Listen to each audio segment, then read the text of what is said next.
Sing to me, oh Muse. The Odyssey, an original adaptation written and retold for you by Jon Buckeridge. Chapter 7. A Glimpse of Home. Silence deafened the Phaeacian hall as Odysseus' story of the Cyclops came to an end. Looking round, he saw that every single person had their mouth wide open in shock. Some were holding hands up to their faces, others clutched each other tightly. "As we left his island in the distance," Odysseus explained, "I could hear the Cyclops howling to the gods, calling curses and pain and retribution on us all. I thought nothing of it. All creatures exhort the gods in times of struggle. Why should this Cyclops be any different? I did not know, however, that someone was listening. This wasn't just the mewling moan from a creature to a distant god. It was a cry of pain from a son to a father. Far away, on Olympus, a god heard the cries of their injured child and stirred themselves to anger against us. Our journey home was cursed."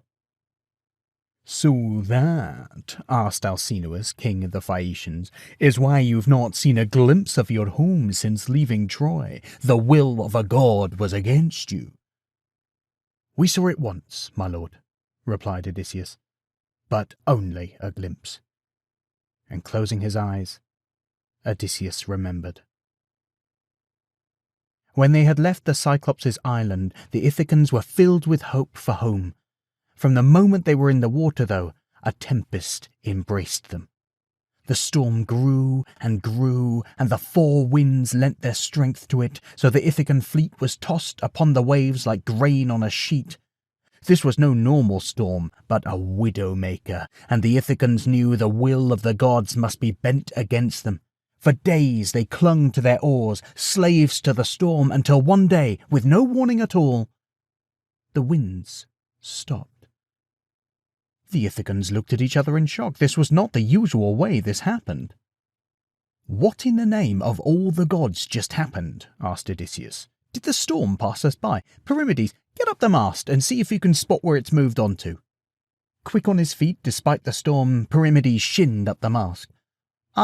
"Sir, you're not going to believe this," he called down. "There's an island floating towards us." "You mean we're floating towards an island, Perimedes?" Odysseus called back. "No, sir," came the reply. "It's definitely coming towards us." "Perimedes," replied Odysseus, "have you been at the lotus fruits again?" But he never got an answer to the question, because coming out across the water was a sight that took his breath away. Coming up behind them at a pace far faster than any ship could manage was a floating island. As his mouth fell open in amazement, the bottom of the island began to churn, and gradually, ever so gracefully, the island slowed until it came to a smooth stop next to the Ithacan fleet. There was a whirring sound as a small leather trumpet on a pole rose out of the top of the island, and a voice called out to them. "Behold the floating island of Aeolia," said the voice, "home of marvels and miracles." Odysseus and his men stared at each other.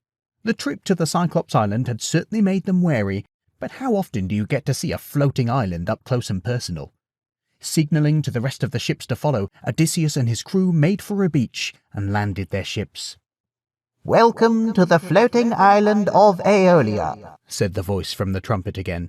"Please keep your hands inside the island at all times, and all weapons must be stowed before departure. Please be aware this is a non-smoking island, and the use of lotus fruits will not be tolerated. Please follow signage to the Great Hall, where wonders await." Staring at each other in bafflement, the Ithacans followed the nearest sign to the Great Hall.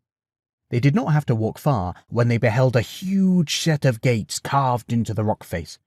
They were so large that a Cyclops could easily fit through them, and Odysseus was just beginning to feel nervous when there was a creaking sound, as at the bottom of the gates a little door opened and a man's head poked out.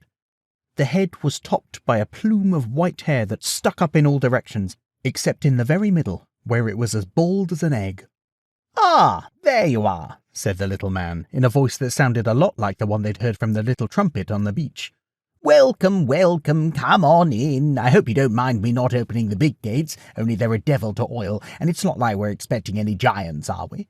None of you are giants, I take it?" asked the little man, looking across the group. "Pity," he lamented when they confirmed that they were in fact not giants. "I've always wanted to meet one. Anyway, come on through." Shrugging their shoulders to one another, the Ithacans followed him through the door. What met them on the other side was not the great hall they had imagined. Every inch of the walls was covered in tools. Odysseus could see blacksmith's tools, woodworking tools, leatherworking tools, and a whole bunch of tools where he had no idea of their purpose. On the floor of the hall there were anvils, workbenches, potter's wheels, kilns, furnaces, and in one corner of the room a huge forge. Odysseus looked around him, slack-mouthed. "What is this place?" he asked. "This?" said the little man. "Well, technically it's a great hall, but I don't entertain much, so it's mostly a workshop. Sorry about the mess," he finished lamely. "No," said Odysseus. "What is—" He gestured wildly and expansively around himself. "This?" "Well, it's the floating island of Aeolia, of course," the man replied. "Did you not hear the announcement? Is it on the blink again? I've been meaning to fix that." "No, we heard it," said Odysseus. "So who are you, then?" "Oh, I do apologize. Where are my manners?" said the man. "My name is Aeolus. I am I suppose I'm the king here on the floating island of Aeolia," finished Odysseus. "So this island is yours?" "Well, I should imagine so," said Aeolus. "After all, I did build it." "Now, you must tell me all about the latest news," said Aeolus, returning to his chair. "I do so rarely get visitors. Is the war in Troy still going on?" So despite their bafflement, Odysseus told the story of the war and the eventual fall of Troy, with his men interjecting when he missed a bit. "Oh, very clever," said Aeolus, when Odysseus got to the part about the giant wooden horse. "You must sketch out that design for me before you go." Odysseus went on, and eventually came to the end of the story. "And now we're trying to get home to Ithaca, but the wind and the waves never seem to be in our favour. I fear the gods themselves are turned against us," he finished. "Well, that is quite a story," said Aeolus. "Quite a story indeed. Well, you must take a moment to rest and refresh yourselves. I do so rarely entertain." And so Odysseus and the Ithacans took a day to rest and explored the incredible island. When it came time to leave, and Odysseus and his men boarded their ships, Aeolus hustled up to Odysseus with a large leather bag clutched tightly in his hands. As he looked at the bag, Odysseus saw that it was bulging and bustling, as if something inside wanted to get out. "I've been thinking on your problem getting home, and I have a gift for you," he said, a broad grin splitting his face. Pulling Odysseus out of earshot of his men, he said, "In this bag I have captured the 4 winds. It's actually something of a gift of mine, and the way I keep the island moving so smoothly." Ordinarily, Odysseus would have dismissed a claim like that, but he'd seen enough on this insane island to take the man seriously. He thought how the storm they'd been in had died without warning when Aeolia had come near them, and suddenly it made sense. "So long as the winds remain tied up in this bag, then no ill wind can blow you off course, however much the wrath of a god may be upon you. The only one I've left free is the Zephyr, which should take you all the way back to Ithaca in about 4 days, if my calculations are correct. Keep this secret, mind you. This is not a gift I would give to just anyone, but I know a keen thinker when I see one, and that horse of yours was a stroke of genius." He tapped the side of his nose, then gave a wink and a wave of farewell. Odysseus thanked the man profusely, and his fleet of ships cast off from the shore, and the island of Aeolia drifted silently away. After a brief moment, the ship's sails swelled as the Zephyr filled them, and the Ithacans were headed for home. All Odysseus could think about was Penelope and Telemachus. His heart swelled, and taking the ship's steering oar, he guided the fleet for Ithaca. For 3 days they sailed, blown smoothly on by the zephyr wind, and Odysseus did not stop to rest or sleep, driven on by hope of home. On the 4th day his eyes were drooping, but in the far distance they could see a dot of land on the horizon. Ithaca. Slapping himself awake, Odysseus determined to carry on. But 4 days without sleep is a lot, even for a man like Odysseus. Gradually he slumped over, then down, and soon there was a soft snoring sound coming from him. Taking over the steering, Eurylochus smiled down at the sleeping Odysseus. "He's worked hard," he said to Perimedes standing by. "It'll be good for him to get home." "Yeah," said Perimedes, staring out to Ithaca as it became a little clearer. "And I'm sure Queen Penelope will like the loot he's bringing from Troy, too." "The loot is good," agreed Eurylochus, "and he's been good at giving us our fair share, too." "Yeah," said Perimedes. "And there's his latest bag from Aeolus, too. He seemed to be guarding it closely. What do you reckon's inside?" "Dunno," said Eurylochus. "Gold?" "Jewels?" suggested Perimedes. "Pearls?" countered Eurylochus. "Well, there's only one way to find out," said Perimedes, and together he and Eurylochus bent down to peek into the bag. Whoosh! The ship lurched as the winds were freed, and Odysseus's eyes flew open. "Not the bag!" he yelled, lunging towards it still in Eurylochus's hands. He grabbed the neck of the bag and closed it tight, but it was too late. There was nothing inside now, and the 4 winds were free and turning their attention on the Ithacans. Odysseus had one last glimpse of home as his little fleet were blown back. For 3 more days they were hurled across the surface of the sea, until eventually, with a thud, the Ithacan fleet crashed onto a beach.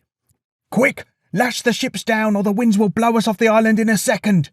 So the Ithacan men tied the ships to the shore and retreated into some nearby trees to shelter from the cyclone. "What now?" yelled Perimedes over the roaring of the wind.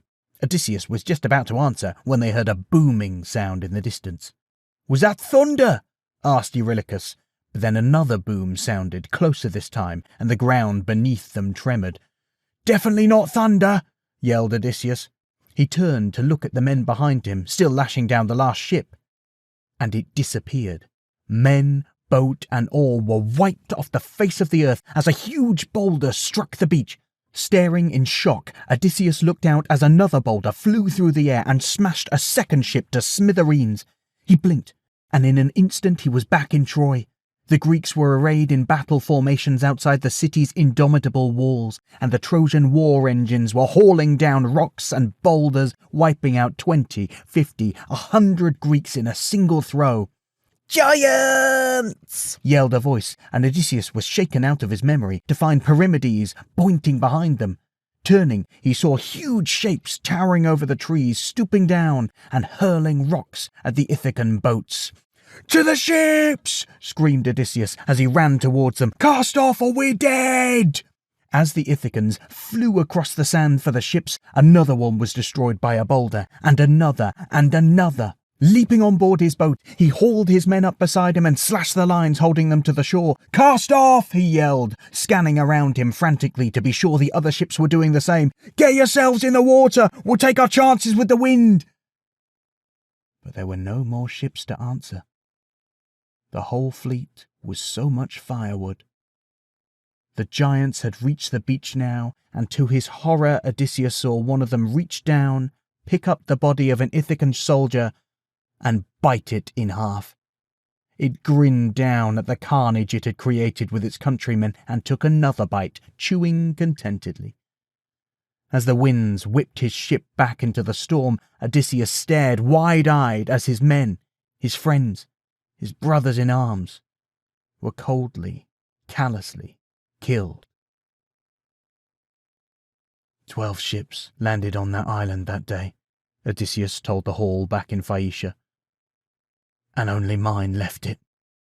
Tears ran openly down his cheeks as he held up the memory for inspection.